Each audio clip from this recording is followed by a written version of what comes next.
講起理財，好多人第一時間會諗技巧，諗股票、ETF、樓市、保險、資產配置，甚至諗邊個 KOL 推介啲咩。但金錢心理學開宗明義就提醒我哋，關於金錢最難處理嘅，通常唔係知識，而係行為。即使你有再多嘅理財資訊，如果你情緒一到位就亂買、亂估、亂比較，其實都冇用。歡迎嚟到星呢人生，你嘅個人成長同學習嘅頻道。我係星呢導師 M， 仲有呢一隻可愛嘅和貓東東。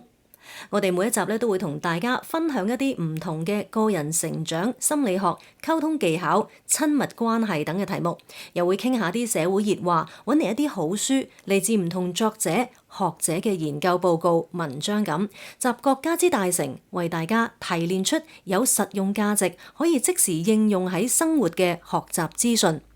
呢個頻道嘅宗旨係透過分享知識、教學相長，一齊升呢，成就最好嘅自己 ，be the best version of yourself。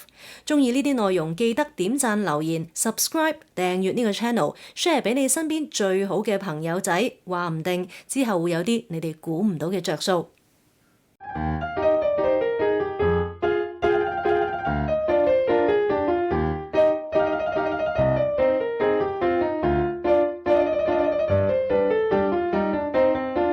Morgan Housel 呢本書之所以咁多人中意，就係因為佢唔係扮專家咁教你一套萬能公式，而係透過好多短故事拆解人點解會喺金錢面前做出各種不理性嘅決定。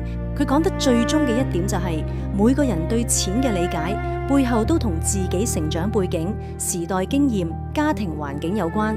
所以有時你覺得某個人理財觀念好奇怪，其實只係因為你哋經歷過嘅世界唔同。舉個例，香港有啲人好重視儲錢，覺得身邊要有一大筆現金先安心；有啲人就會覺得錢唔可以擺喺度，要盡快滾大。呢兩種人邊個一定錯？其實佢哋都唔一定錯，因為一個可能係見過金融風暴，經歷過裁員潮，所以極度重視安全感；另一個可能係見到通脹一路蠶食緊現金嘅購買力，所以覺得一定要投資。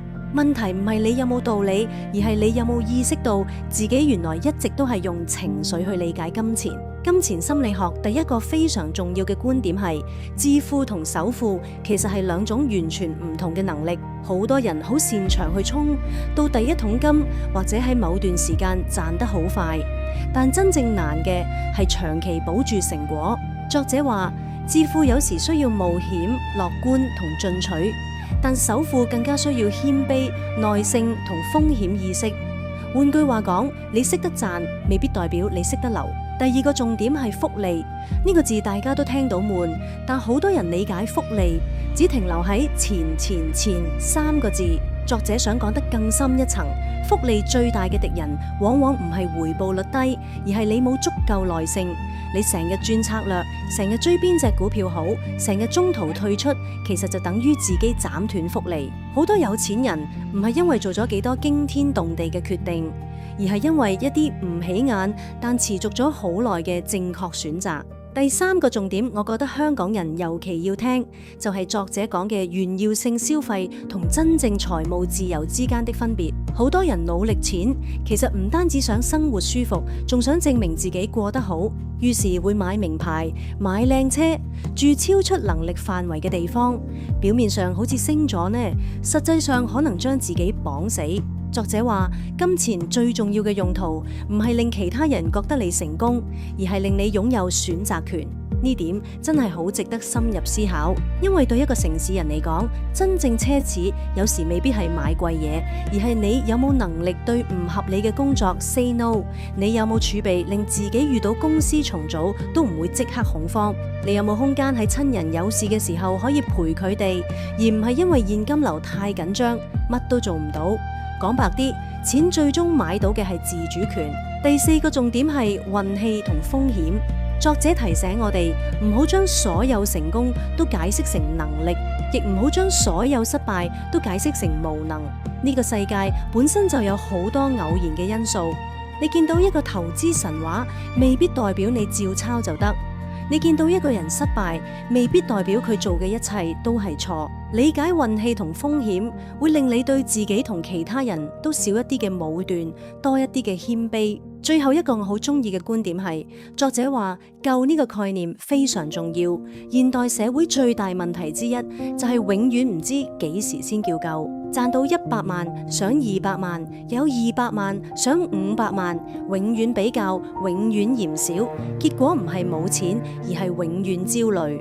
金錢心理學唔係要你無欲無求，而係想你搞清楚，到底你追緊嘅係生活，定係一場永無止境嘅比較。香港人點解咁易對呢本書有感？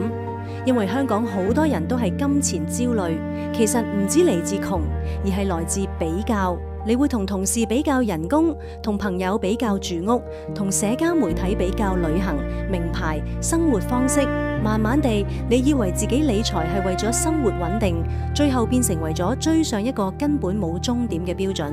所以如果要用一句說話總結金錢心理學，我會話：金錢最終唔係數字遊戲，而係情緒管理遊戲。你有幾多錢當然重要，但你點理解錢、點用錢、點面對不確定，其實更加重要。如果你最近都成日因為錢而焦慮，不妨試下問自己3條問題：我想要嘅安全感到底係咩？我而家做嘅財務決定有幾多係因為比較？我有冇為自己爭取多一點選擇自由？當你開始咁問，你就會發現理財唔再只係投資問題，而係你想過一種點樣人生嘅問題。